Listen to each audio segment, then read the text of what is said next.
రోజు కూడా మాల వేసుకోవాలని చెప్తే 70 మంది మాల వేసుకున్నారు. రాయించింది 250 కన్నీ వచ్చింది మాత్రం 70 మంది. చాలా బాధ అనిపించింది. స్వామి దగ్గర ఏ సంకల్పం పెట్టినా కూడా ఇప్పటి వరకు ప్రతిదీ పూర్తి అయిపోయింది, కానీ ఏది కూడా పూర్తి కాకుండా ఇప్పటి వరకు జరగలేదు. కానీ స్వామి 118 మంది అనుకున్నాం, కానీ 70 మంది అయినారు కదా అని చాలా బాధ వేసింది. ఏ రోజైతే మేము బయలుదేరదాం అనుకున్నామో ఆ రోజు 40 మంది కొత్త వాళ్ళందరూ 40 మంది వాళ్ళు మాల వేసుకుని మాతో పాటు రావడం జరిగింది. మేము ఇక్కడి నుంచి హైదరాబాద్ వెళ్ళాం. హైదరాబాద్ పోయిన తర్వాత అసలు ఎంతమంది వచ్చారో ఒకసారి చూద్దామని చేస్తే 117 మంది ఉన్నారు. 117 మంది.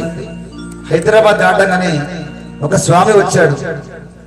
స్వామి, నేను పాదయాత్ర శబరిమలకు వెళ్దాం అనుకున్నాను, బయలుదేరాను హైదరాబాద్ నుంచి, కానీ నాకు ఎవ్వరు కూడా లేరు, నాకు ఎట్ట వెళ్ళాలని తెలియదు, నేను మీతో పాటు వస్తాను అన్నాడు. చూడండి ఎంత గొప్ప విషయం. ఆ ఒక్క స్వామికి 118 మంది పూర్తి. కానీ ఈ 40 మంది ఎట్లా వచ్చారు? సడన్ గా 40 మంది మాల వేసుకొని ఎందుకు వచ్చారు పాదంలో? ఆ 40 మందికి అయ్యప్ప స్వామి స్వప్న దర్శనమయ్యి, మీరు రారా శబరిమలకి, నువ్వు రావా, నా దగ్గరికి నువ్వు రావా, రా నడు అని చెప్పేసి చేతులు లేపి స్వామి స్వప్న దర్శనం అయింది వారందరికీ. వాళ్ళు పాదం నడిచేటప్పుడు చెప్పారన్నమాట, స్వామి మాకు ఇట్లా స్వప్న దర్శనం జరిగింది, మాకు అయ్యప్ప స్వామి అంటే తెలియదు, కానీ మాకు స్వామి కళలో వచ్చి నువ్వు రా, పాదయాత్ర రా అని చెప్పేసి మాకు రావడం చెప్పడం జరిగింది.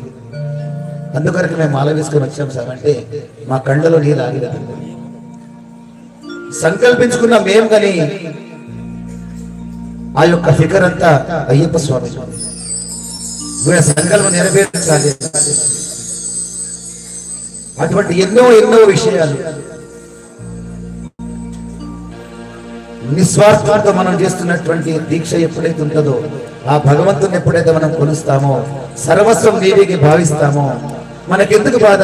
ఆయన ఉన్నప్పుడు తండ్రి లాగా కొడుకులాగా ఆయన ఉన్నప్పుడు మనకు ఏం అడగాల్సిన పని ఉంది?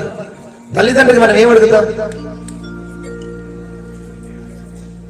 మనకేం కావాలో ప్రత్యేకంగా అడిగే అవసరం లేదు. నాకేం కావాలో నువ్వు చూసుకుంటే నాకు ప్రత్యేకంగా నాకు ఇదే కావాలని అవసరం లేదు. మనం ఏమని ఇదే కోరితే ఇంతే ఇస్తాడు.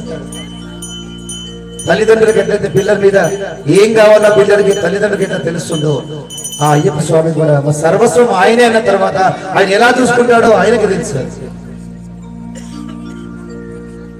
కావున ఇటువంటి గొప్పనైనటువంటి అవకాశం మీకందరికీ ఉంది. కామారెడ్డి దేవాలయం అన్ని సహాయ సహకారాలు ఉంటాయి. ఈ 11 మంది కూడా సంకల్పించుకుంది అదే, అయ్యప్ప స్వామి దీక్ష మొత్తం పెరగాలి, మా దగ్గర కూడా పరివర్తన రావాలి, ప్రతి ఇల్లు దేవాలయంగా మారాలి, ప్రతి స్వామి అయ్యప్ప స్వామి భక్తుడుగా మారాలి, స్వామి కరుణా కటాక్షాలు అందరికీ దొరకాలి, ప్రతి ఒక్కరు ఉన్నత స్థాయికి వెళ్ళాలి, అందరూ మోక్షం లభించాలి అని వారి యొక్క కోరికతో వీళ్ళు సంకల్పం పెట్టుకున్నారు. అటువంటి అవకాశాన్ని వారి యొక్క సంకల్పాన్ని మీరందరూ నెరవేరుస్తారని కోరుకుంటూ, స్వామి శరణమయ్యప్ప.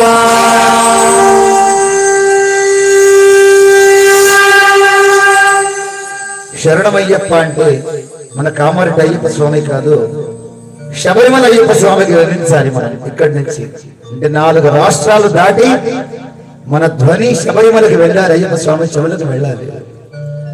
స్వామి శరణమయ్యప్ప సుతని శరణమయ్యప్ప స్వామి శరణమయ్యప్ప కోడి బ్రహ్మాండ నాయకని శరణమయ్యప్ప స్వామి శరణమయ్యప్ప.